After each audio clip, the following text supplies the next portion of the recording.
I'm Paul Stevenson. I'm the lead Senate candidate for the Australian Democrats in the Senate this election, but I'm going to talk to you more as a sole parent, one sole parent to another. And having spent 20 years of my life raising my children on my own, Lisa and Luke, the one consolation that I have for you who are still in the thick of it is that they do grow. They do grow and they do become independent, and you do get your life back at some point. With my renewed life, I've joined the Australian Democrats and I'm running as their lead Senate candidate, and each one of us has an expertise in some area, and mine is in psychology and in sole parenthood. Like you, I lived in poverty on a supporting parents benefit all of that time. I had to give up my career and my job, and I had to give up my car and my house and anything else that I owned. And I know what it's like to try and get by on a meagre welfare benefit for many, many years at a time. Not one of these silly politicians that gets up and says, oh, I can live on a New Start allowance for a month. It's not like that when you're on it for many, many years at a time. And so what I was thinking is that you might take some kind of action in the future, not for this election because it's too late, but in forming a party of your own, in fact, on a single policy platform, and trying to get a better deal for sole parents generally. It is all possible in politics to do that.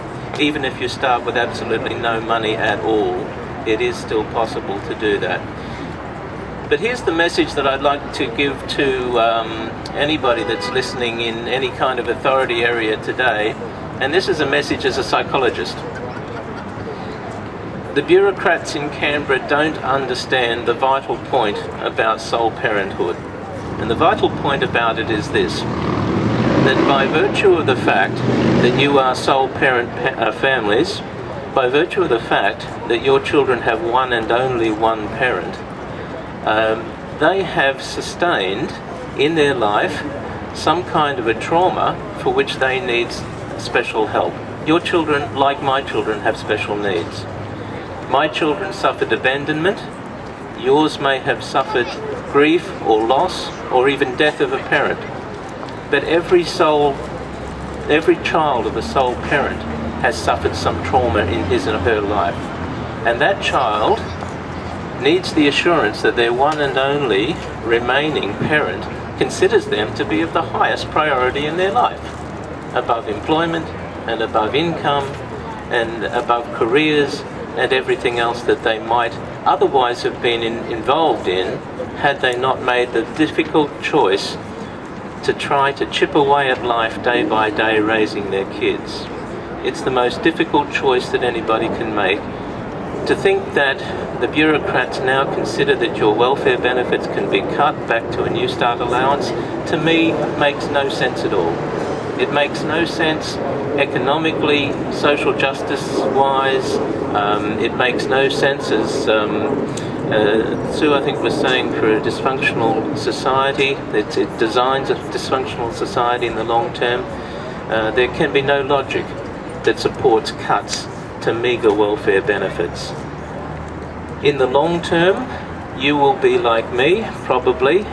You'll be a week away from turning 58 years of age, and you'll still have no money and no investments and no property. You'll still live in a rented flat and drive a 40-year-old car. You'll have no superannuation because you've not been able to work.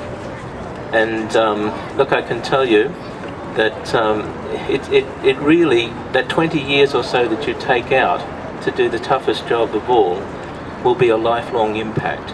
And that's not good enough in a society like today. And the other thing that's not good enough in society today is that one woman can be paid up to $75,000 to have a baby. Another woman can be paid nothing. And yet another woman can have her meagre welfare benefit cut. Is that a fair and equitable society? No. Absolutely not.